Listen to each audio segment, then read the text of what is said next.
guys, Leah from Pineapples and Penguins TV here to talk to you about Peacocks, the Lost Symbol, Season 1, Episode 2, titled Araf, which in Arabic means the borderland between heaven and hell. Your 2-minute talk starts now. So here's the thing about Masons. They've always got a brother somewhere. Usually on a TV show, this brother has a fantastic job. For instance, introducing Warren. He is a Mason brother of Peter's, and he's the architect of the Capitol. So he has access to all Capitol buildings, tunnels underneath, all sorts of fun stuff. He rescues Robert and Catherine as they are trying to ditch the CIA. Underneath the metro station, there is a tunnel that leads to a reference library that is underneath the Library of Congress. So down there, they're hiding out. Robert and Catherine are telling Warren about the hidden document that was in Peter's safe. They all look at it. It's in Hebrew. Catherine uses an app to decode it because Robert's Hebrew is a little rusty. And it turns out it's from the Old Testament Judgment of Solomon. They really have no way to decrypt it or know what it means. Warren says he's never seen it. He has no idea.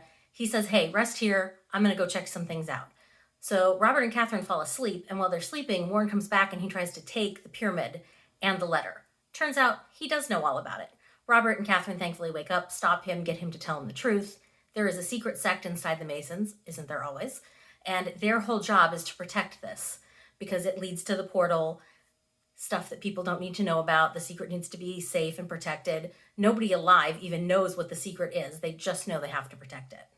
So Robert and Catherine are like, yeah, well, you know what? Peter's life depends on this. We're going to figure it out. And so they rope Warren into it. And sure enough, they do figure it out. At least they figure out how to decode it. This is where Agent Sato and I thought it was security guard Nunez, but he must be Capitol Police because Peter had a ring on, and Robert and Catherine realize that's probably the way that they're going to decode this document. So they get Nunez out of the hospital. They take him to the evidence room where he signs out the ring. They take the ring back to that underground reference library and they use it to decode. It's pi 3.14, blah, blah, blah. They use it to decode the paper in Hebrew. But the words or the letters are all just jumble. So they still have to figure out how to put them together. Well, this is all going on. Peter is in this bunker. He's in this empty pool. He manages to get out of the empty pool. He walks through this house where he sees a piece of skin in a jar. The skin is from his son. It has the tattoo he had on his arm on it. Then he sees an urn that has his son's name on it.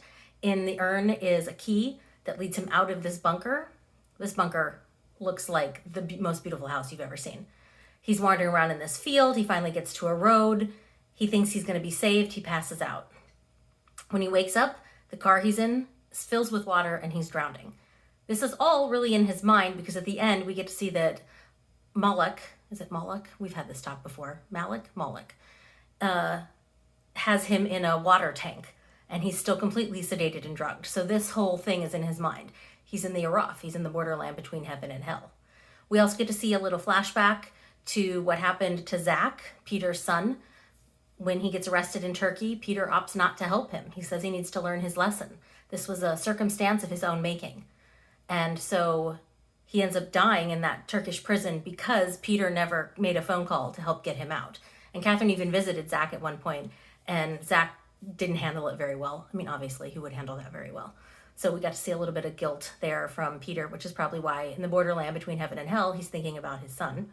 And we got to see a little bit of Catherine and Robert together in the past. And it seems like this whole fallout with Peter not helping Zach is what ended up breaking Catherine and Robert apart. So this is your 4-minute talk for episode 2.